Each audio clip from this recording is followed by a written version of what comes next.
बंगाल में सियासत बदलाव का इशारा दे रही है। प्रधानमंत्री मोदी ने भी बिहार जश्न पर बंगाल के लिए क्लियर इशारा दे दिया है।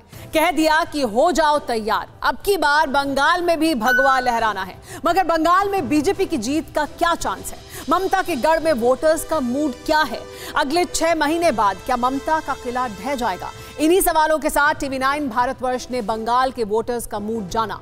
सवाल पूछे, ऑन द स्पॉट जवाब क्या आया, ये एक्सक्लूसिव रिपोर्ट देखिए। कल जो चुनाव नतीजे आए उसका निहितार्थ बहुत गहरा है, उसके मायने बहुत बड़े हैं। प्रधानमंत्री ने जो कहा वही सच्चाई है। बिहार की जीत के बड़े मायने हैं। बिहार की जबरदस्त जीत का असर देश के कोने कोने पर होगा। खासतौर से बंगाल और असम में बिहार की जीत टॉनिक का काम करेगी।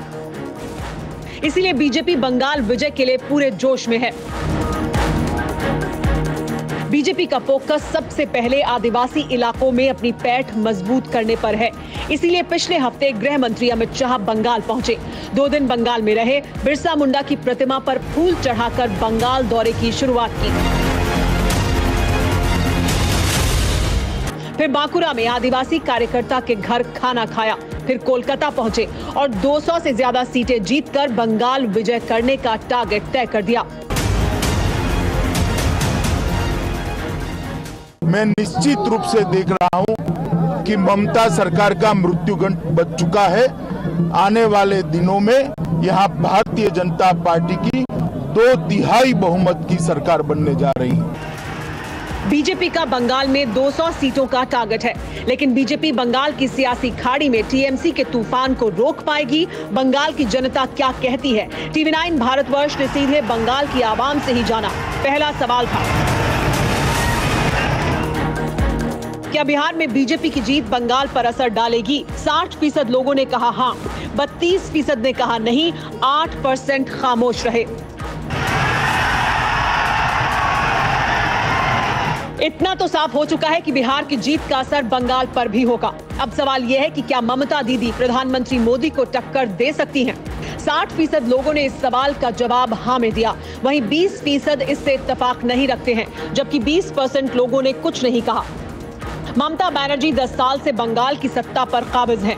हालात काफी हद तक बिहार की ही तरह हैं। लिहाजा सबसे अहम सवाल का जवाब जानना भी जरूरी था कि 2021 में वोट किसे मिलेगा। इस सवाल के जवाब में 50% लोगों ने प्रधानमंत्री मोदी के नाम पर मोहर लगाई। 42% ममता बनर्जी के साथ थे, जबकि लेफ्ट को 6% और कांग्रेस को 2% लोगों ने वोट देने की बात कही। सर्वे से साफ है कि प्रधानमंत्री मोदी का मैजिक बंगाल में भी कायम रहेगा। वैसे बंगाल में सत्तारूढ़ टीएमसी के पैरों तले की जमीन बेहद मजबूत है। वहीं विपक्ष की खाली कुर्सी पर धीरे धीरे ही सही बीजेपी का कब्जा हो रहा है। नगर निकाय चुनाव में बीजेपी दूसरे नंबर की पार्टी रही। इसके बाद राज्य की उलुबेरिया लोकसभा और नोआपाड़ा विधानसभा के उपचुनाव में बीजेपी दूसरे नंबर की पार्टी रही। अब बारी फाइनल की है। इसमें प्रधानमंत्री मोदी ही बीजेपी के लिए सबसे बड़े बाजीगर साबित होंगे, और मोदी हैं तो मुमकिन है।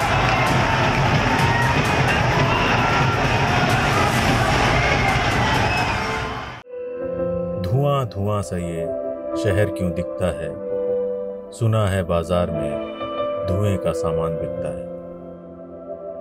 ये दिवाली सिर्फ दिए वाली।